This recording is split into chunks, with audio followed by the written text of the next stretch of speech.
मेरे मन का आधा साहस, आधा डर थे बाबूजी। कोई भी रचना तभी कालजयी होती है जब उस रचना को पढ़ने वाले या सुनने वाले का अपना अनुभव उस रचना के साथ जुड़ा हो। ऐसी एक रचना है जो मेरे प्रिय छोटे भाई आलोक श्रीवास्तव ने लिखी है और वो पिता पर लिखी है। लिखी उन्होंने अपने पिता पर है, लेकिन जब मैंने ये रचना पढ़ी तो मुझे लगा कि जैसे आलोक मेरे पूज्य पिताजी के लिए लिख रहे हैं। और ये मेरा विश्वास है कि जब आप लोग इसे सुनेंगे तो आपको लगेगा कि संभवतः आलोक ने ये आपके पिताजी के लिए लिखी हुई है।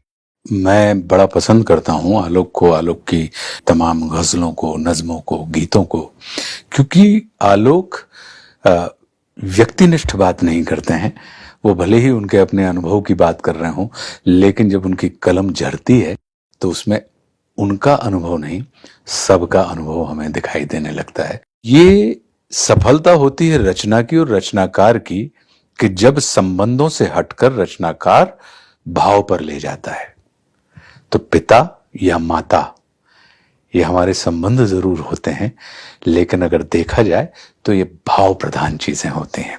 फिर उसमें मेरा तेरा नहीं रहता, वो पिता होते हैं, माता होते हैं। इसीलिए माता के गर्भ से बच्चा जन्म लेता है तो पिता की आत्मा से बच्चा जन्म लेता है, इसीलिए उसे आत्मज या आत्मजा कहा जाता है। तो उनकी एक गजल बाबूजी के नाम से मैंने पढ़ी तो मुझे लगा कि ये शायद मेरे पूज्य बाबूजी के लिए लिखी गई है और मैं उन्हीं को स्मरण करके, और आप सुनेंगे तो मुझे विश्वास है कि आप सबको लगेगा कि आप सबके पिता के लिए ये लिखी गई है।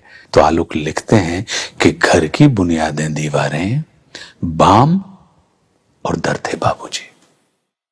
घर की बुनियादें दीवारें बाम और दर थे बाबूजी, और सबको बांधे रखने वाला खास हुनर थे बाबूजी। उनकी ही आवाज हमें हर सुबह जगाया करती थी। उनकी ही आवाज हमें हर सुबह जगाया करती थी। सारे घर का अनुशासन क्या, सारा घर थे बाबूजी।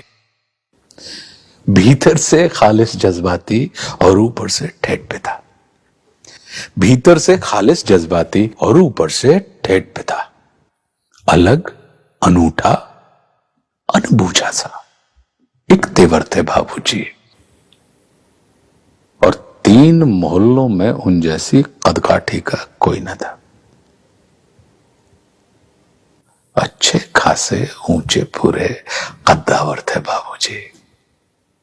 3 मोहल्लों में उन जैसी कदकाठी का कोई न था।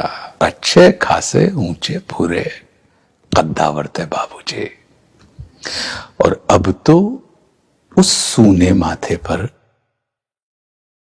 कोरेपन की चादर है। अब तो उस सूने माथे पर कोरेपन की चादर है। अम्मा जी की सारी सजधज सब जेवर थे बाबूजी। कभी बड़ा सा हाथ खर्च थे, कभी हथेली की सूजन। कभी बड़ा सा हाथ खर्च थे, कभी हथेली की सूजन। मेरे मन का आधा साहस, आधा डर थे बाबूजी।